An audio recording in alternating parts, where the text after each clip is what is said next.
Knight to f3. I think this is our first 1100. So big deal for us. We should be very proud of ourselves. Getting to 1100. And our opponent is playing some good chess. Yep. They're getting some central control here. They're doing a good job of that. Yeah, they're playing really aggressively. So they actually have threats of e4 and then potentially even e3 after. So something like knight d2 might be tempting, but it's actually, I think, just incorrect here. If we play knight to d2, e4 looks like it hurts quite a bit. e4 takes, pawn takes, our knight has to move somewhere, and then e3. And that completely damages our structure. Not even winning a pawn, they do get it back, and we would be in a very, very bad position. So we could play something like knight f3 to d2. Looks a little weird, but I think it gets the job done. If they ever play d4, we can just return back. So I'm looking at knight f3 to d2 and then playing something like c4 or the immediate c4. I'm a little less interested in the immediate c4 because of takes, and some sort of e4 anyways.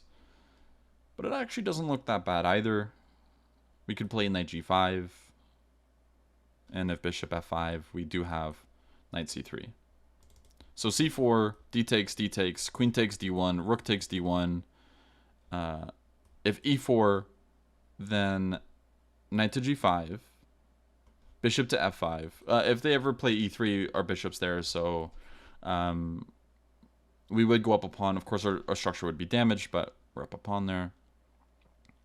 And then after bishop f5, we have knight c3. And can they defend it again? I don't think they can. So c4 looks like it objectively works, but again, knight f3 looks pretty good as well.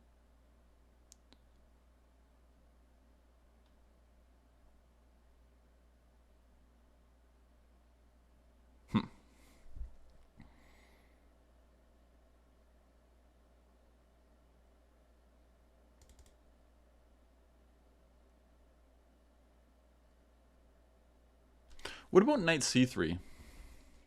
Knight c3, if they go e4, we can take it, and then we can trade queens, and then go knight g5, where e3 is almost forced.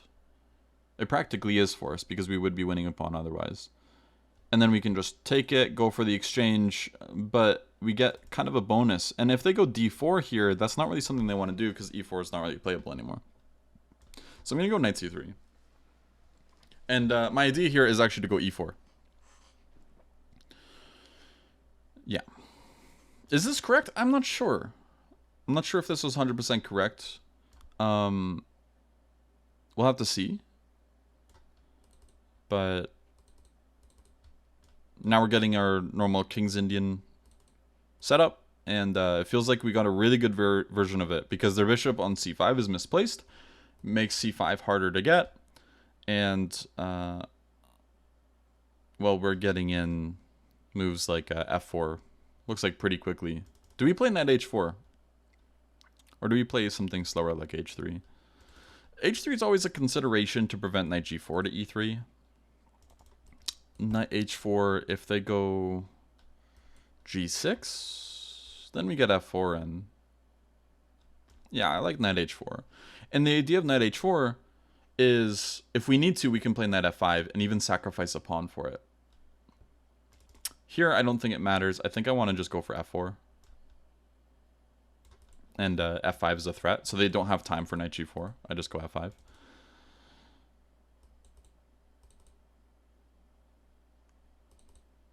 What if they go bishop g4, or even there? I think do I push or do I take on e5?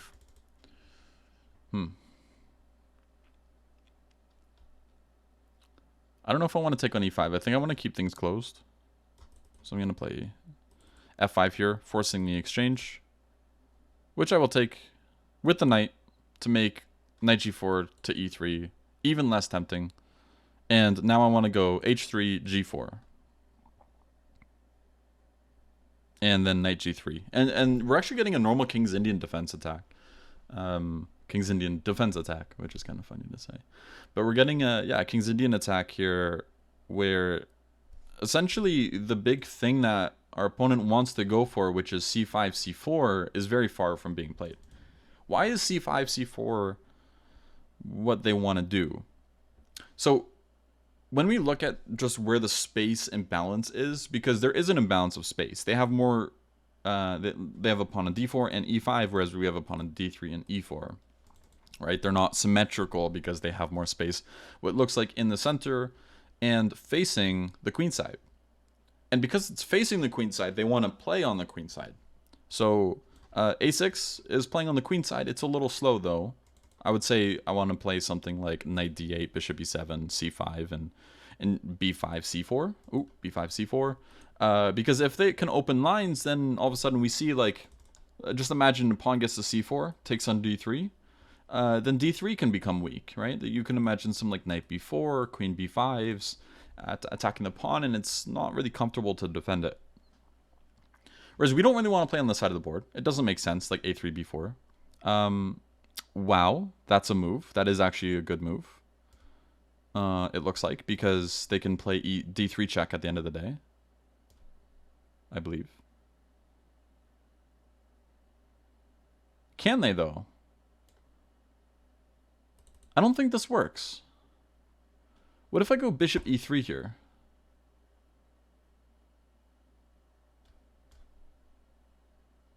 And after bishop to e3, the problem is their queen's actually undefended. So right now we're threatening to just take back on d3. And if they take on e2, we can actually just win their... Okay. And here, I think we can just get away with taking on d3, and we are up a piece. So this was something very scary that we had to calculate a little accurately, but we got it. We're okay.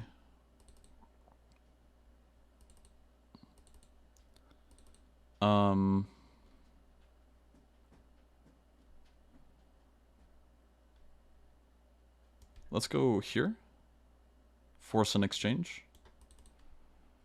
Rook to d1. That was very, very scary from our opponents. That was a good idea, which almost worked. And I do want to check that out in the analysis board because, well, whenever you see moves like that, you really gotta work them out. So this works, luckily, because rook c8 looks like it's gonna work, but knight e7 check would actually win the piece there.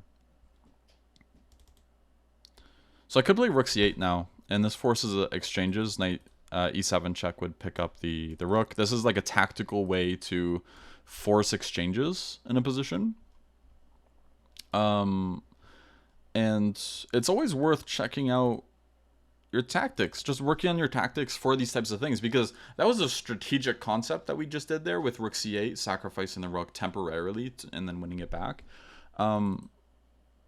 That was a tactical idea, or a tactical concept that we played, but it was a strategic idea because we weren't winning anything, we were just exchanging. But in exchanging it makes our win easier to get because there's less counterplay for our opponent. So I'm just going to return the knight to d5 here. All right. And now the way we're going to break through is we're going to be playing h4 and then g5. They don't really get in here, so I'm just going to play h4. g5 is a threat, and now we successfully get it, and f6 is coming as well. Yeah, so there's not really a way for them to get in, unfortunately. If there was, that'd be different, but... a funny sacrificial idea here is actually playing a4. And the idea of a4 is to just get the c4 square for our king. That's it.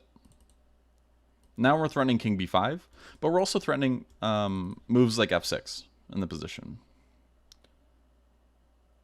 Right, so now that they're going further away, we can consider f6. Do we play it yet? I'm not sure. Maybe we can play for more?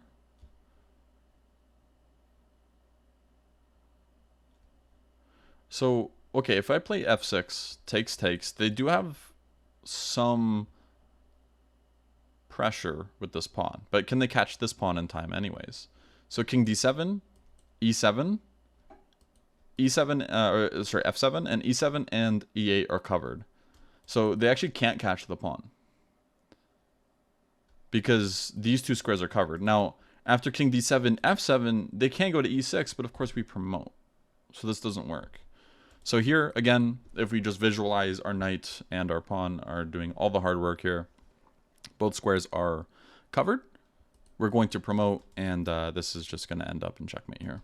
So check and checkmate. Good game. I'm really curious about that opening, though. We do definitely need to see how we can improve off of that. So bishop g2, knight c6. Actually, d4 is worth considering instead. But I don't know. The reason why I wasn't sure about playing d4 is because then we don't get our King's Indian setup of like a pawn on d3 and the fianchetto setup at the start. But we have to be okay with being flexible and leaving those plans when it's objectively best to do so. Here it ends up working out for us. Knight takes e5 is playable. I missed that. Knight takes e5 and d4. We actually just get a very favorable exchange here, getting rid of our opponent's center while also getting yeah, well, just a good exchange in, essentially. That's about it. So knight to c3 was played. And yeah, I was expecting d4 here, and my idea was actually just to go back to b1. Or to go to a4. Like, I was considering both moves. Looks like a4 was objectively better, which isn't really surprising. The idea here is you just follow up with moves, I believe, like after bishop e7, defending the bishop, to go c4 or c3. I'm a bit more comfortable with c4 just because it prevents b5, but c3 is okay too because if b5, there's knight takes e5, I believe, at the very least. And if takes, then we can take on a8, and this looks good for us. We can just retreat. We're up 2 points of material here, which is a big deal. So yeah, it doesn't look like knight c3 was really the worst option, but knight takes e5 was definitely better. So just one thing to point out, I guess, for us to remember next time is also here, if they didn't play that after d3, it feels like, yeah, maybe they can play something like bishop e6 and get something. Computer's now starting to think white's actually okay, but before it was like it was dipping down a bit more. So I was thinking, like, do we need to change our approach with d4 instead? And I don't think this is wrong if we play it like this, if we need to, with an early knight c6. But this just kind of enters a Catalan instead of a King's Indian attack, and that's something we have to be aware of. And I think that covers the game.